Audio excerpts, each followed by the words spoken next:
So guys, Canada recently announced a lot of changes with respect to the open work permit program for family members. And that particular change did not only affect temporary foreign workers, but it was also affecting international students.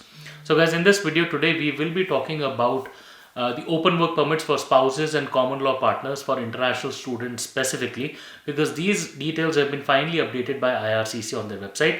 So in this video, we will be taking a closer look on that particular requirement. Please be tuned to watch the video till the end. My name is Sahil.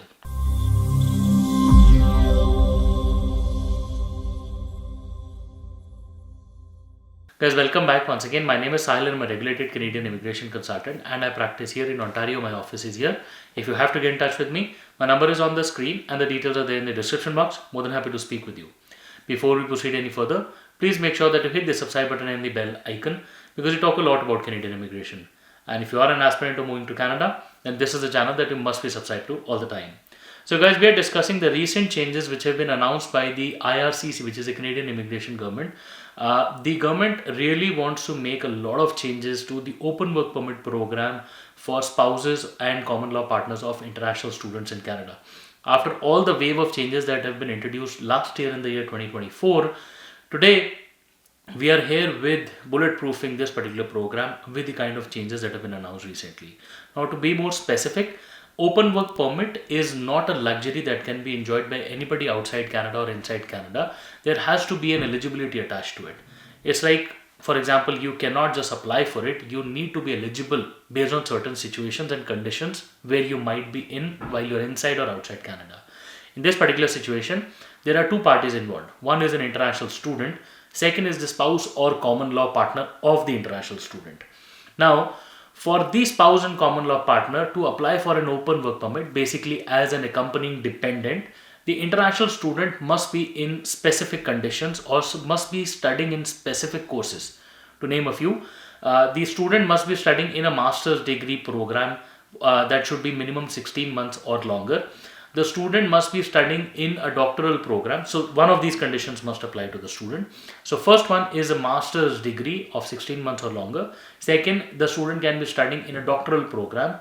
Third, there are a couple of professional degree programs that have been announced by IRCC, which include Doctor of Dental Surgery, Bachelor of Law, Doctor of Medicine. Then there are Doctor of Optometry. Then a couple of degrees in health related and bachelor programs in education related. So these are the degrees that have been identified by IRCC. Apart from this, there are a couple of participating eligible programs which have been identified by IRCC. If the international student is studying in one of these particular programs, then the spouse or common law, whether inside or outside Canada, will be able to apply for a spousal open work permit and can then come to Canada and work in Canada. The issued work permit will be as long as the student's study permit. Later on, if the spouse wants to extend, then that will again depend upon what kind of a study permit extension or a PGWP or whatever work permit the student will be applying for. Because at the end of the day, the spouse or common law will be a dependent on the existing permit of the student. Also, backup documents would include the provincial attestation letter and also the letter of acceptance that the student originally had received with regards to the enrollment in that particular program. Guys, I know the changes are pretty tricky and are also very stressful for a lot of applicants, because previously anybody could have just applied for an open work permit if the student was just studying in Canada. Could have been a 1-year diploma, 2-year diploma, and that was primarily one of the most important reasons why Canada was a destination for international students. But ever since Canada has introduced these recent changes, we have seen a massive dip in the number of international students opting for Canada, which includes married couples as well. Guys, I hope the information today was helpful, gave you much insights into what's happening in the world of Canadian immigration. If you have anything to discuss with us, any situation, please feel free to schedule an appointment and we would be more than happy to speak with you. Once again, we wish you all the best and we really hope to see you soon in Canada. All the best.